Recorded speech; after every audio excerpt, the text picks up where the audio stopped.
అధికార వైఎస్ఆర్ కాంగ్రెస్ పార్టీ కాపులకు అధిక ప్రాధాన్యత ఇస్తుందా?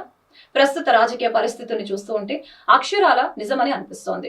ఎందుకు నిదర్శనమే గుంటూరు పార్లమెంటు పరిధిలో సార్వత్రిక ఎన్నికల్లో చోటు చేసుకున్న పరిణామాలు. కమ్మ సామాజిక వర్గానికి ప్రధాన కేంద్ర బిందువైన గుంటూరు పార్లమెంటు సీటును కాపు సామాజిక వర్గానికి చెందిన కిలారి రోసేకు కేటాయించి ఉమ్మడి గుంటూరు జిల్లా రాజకీయ చరిత్రలో సీఎం జగన్ సరికొత్త చరిత్రను సృష్టించారు. కేవలం గుంటూరు పార్లమెంటు కాక పొన్నూరు అంబటి మురళి, సత్తెనపల్లి అంబటి రాంబాబు, చిలకలూరుపేట కావటి మనోహర్ నాయుడు వంటి లీడర్స్ ని ఎంపిక చేసి కాపులకు వైసీపీ అధిక ప్రాధాన్యం ఇస్తుందని అనటాన్ని నిరూపించి చూపించారు. కాపులకు టీడీపీ ప్రాధాన్యత ఇవ్వటం లేదని కాపు సంఘం నేతలు అనేక విధాలుగా ప్రెస్ మీట్లు పెట్టి మరీ ఆగ్రహం వ్యక్తం చేశారు. తమ వర్గానికి ఏ పార్టీ అయితే ప్రాధాన్యత ఇస్తుందో ఆ పార్టీకి ఎన్నికల్లో కాపుల సపోర్ట్ ఉంటుందని తెగేసి చెప్పారు. గుంటూరు పార్లమెంటుకి తొలుత మాజీ క్రికెటర్ అంబటి రాయుడు అనుకున్నప్పటికీ అనూహ్య పరిణామాల నడుమ కిలారి రోసే పేరు తెర మీదకు వచ్చింది. అప్పటి వరకు పొన్నూరు ఎమ్మెల్యేగా ఉన్న కిలారి రోసేకు ఒక్కసారిగా ప్రమోషన్ దక్కింది. గుంటూరు పార్లమెంటుకి ఎంపిక చేసి గుంటూరు రాజకీయ చరిత్రలో సంచలనం సృష్టించారు. 2019 ఎన్నికల్లో సిట్టింగ్ ఎమ్మెల్యే ధూళిపాల నరేంద్రను ఓడించి రోసయ్య మరో విధంగా సంచలనం సృష్టించారు. అప్పటి వరకు టీడీపీకి కంచుకోటగా ఉన్న పొన్నూరు నియోజకవర్గాన్ని బద్దలు కొట్టి వైసీపీ సత్తాను చాటారు. అయితే కిలారి రోసేకు అంతటి రాజకీయ ప్రాధాన్యత దక్కడంలో ఆయన మామ అయిన ఉమారెడ్డి వెంకటేశ్వర్ల పాత్ర ఎంతో ఉంది. గతంలో టీడీపీ సీనియర్ నేతగా ఉన్న ఆయన వైసీపీలో చేరి సీఎం జగన్ కు అత్యంత సన్నిహితుడిగా మారారు. వైఎస్ఆర్ కాంగ్రెస్ పార్టీ 2019 ఎన్నికల్లో మేనిఫెస్టో రూపకల్పనలో ఉమారెడ్డి పాత్ర ఎంతో ఉంది. నవరత్నాల పథకాలను డిజైన్ చేయడంలో ఉమారెడ్డి కీలక పాత్ర పోషించారని అప్పటి రాజకీయ వర్గాల్లో చర్చ జరిగింది. కాపులను వైసీపీకి దగ్గర చేసి 2019 ఎన్నికల్లో 151 సీట్లు సాధించడంలో ఆయన ఎంతగానో శ్రమించారని చెప్పొచ్చు. అదేవిధంగా పొన్నూరు నియోజకవర్గ చరిత్రలో తొలిసారిగా కాపులకు సీటిచ్చిన పార్టీ వైసీపీ కనుక కిలారి రోసే గెలుపొందడం తెర వెనుక ఉమ్మారెడ్డి పాత్ర ఎంతో ఉందని చెప్పవచ్చు.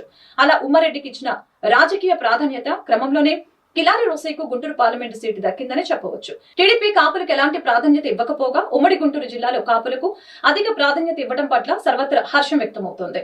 అయితే ప్రత్యర్థి కూడా మరింత బలంగా ఉండటంతో టీడీపీ వైసీపీ నడుమ నువ్వాని నానే విధంగా హోరాహోరీగా ఎన్నికలు సాగుతూ ఉన్నాయి. ఎవరికి వారు తనదైన శైలిలో ప్రచారాన్ని సాగిస్తూ ఉన్నారు. టీడీపీ అభ్యర్థి పెమ్మసాని చంద్రశేఖర్ నామినేషన్ అఫిడవిట్ లో 5,700 కోట్ల రూపాయలను చూసి ఒకంత ఆశ్చర్యానికి గురి చేశారు. అయితే ఆయన ప్రసంగాలు మాత్రం సామాన్యుల్ని భయపెట్టే విధంగా ఉన్నాయని వైసీపీ అభ్యర్థి కిలారి రోసే ధీటుగా సమాధానమిస్తున్నారు. డబ్బుందన్న అహంకారంతో హద్దుమీరి వ్యవహరిస్తున్నారని విమర్శలు గుప్పిస్తున్నారు.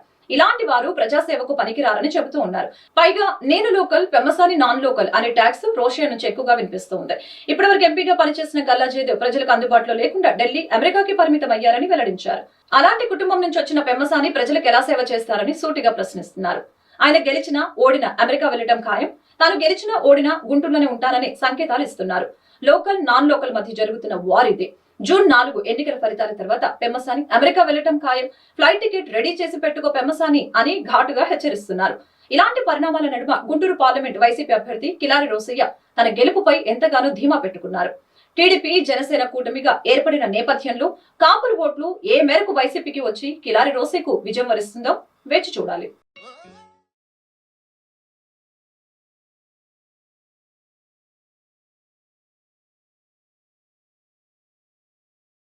జగన్మోహన్ రెడ్డి గారి నాయకత్వం జరిగిన అభివృద్ధి కానీ నీ హాయంలో జరిగిన అభివృద్ధికి చర్చకి నువ్వు సిద్ధం ఉంటే, నీకు ఒక దమ్ము ధైర్యం ఉంటే నువ్వు 5 సెంట్లను